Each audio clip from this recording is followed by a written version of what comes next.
मध्य प्रदेश में भी कई बार ऐसी संभावनाएं हो चुकी हैं। कमलनाथ जी के समय कभी 27-28 लाख नामों को काटा गया था इसी तारतम्य में।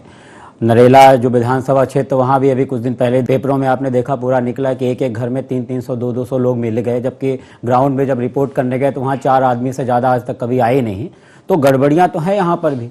और एसआईआर से किसी का विरोध नहीं है। एसआईआर सिर्फ भारतीय जनता पार्टी को जिताने के लिए एसआईआर नहीं होना चाहिए। एसआईआर होना चाहिए। हमें तो आज तक कोई भी इतना मीडिया पे देखा कि ये विरोध कर, हमको एक व्यक्ति ने नहीं मिला कि जो ये बोल रहा हो कि नहीं गलत वोटर को नाम जोड़िए और सही वोटरों का नाम कटा दीजिए। लेकिन जो परिभाषा होनी चाहिए एसआईआर की, वही इंप्लीमेंटेशन होनी चाहिए ग्राउंड में। आप ग्राउंड में किस तरह नाम काट रहे हैं। सबसे बड़ा भी एग्जाम्पल बिहार का जो आप दे रहे हैं, हर व्यक्ति आज बिहार की बात कर रहा। बिहार में किस तरह की घटनाएं आपने देखा कि जब 1, 2 या 3 किसी अगस्त को, तारीख मुझे याद नहीं है, एसआईआर के बाद ड्राफ्ट वोटर लिस्ट चुनाव आयोग की वेबसाइट में डाली गई। उसके बाद चोरी पकड़ी गई। अजूत अंजुम या कोई पत्रकार जब गए तो 340 लोग, कितने लोग मिले एक घर में, अलग अलग जाति संप्रदाय के। तो चुनाव आयोग को डर किस चीज का है? मुझे ये समझ में नहीं आता कि अगर राहुल गांधी जी ने आवाज उठाई है कि वोटर लिस्ट में गड़बड़ी है, चुनाव चोरी हो रहा, वोट की हेराफेरी हो रही, तो भारतीय जनता पार्टी को भी कहना चाहिए कि ठीक करिए। लेकिन भारतीय जनता पार्टी जो जवाब चुनाव आयोग को देना चाहिए, भारतीय जनता पार्टी के प्रवक्ता उस चुनाव को उसका जवाब देने लगते हैं। बल्कि कहना चाहिए चुनाव आयोग,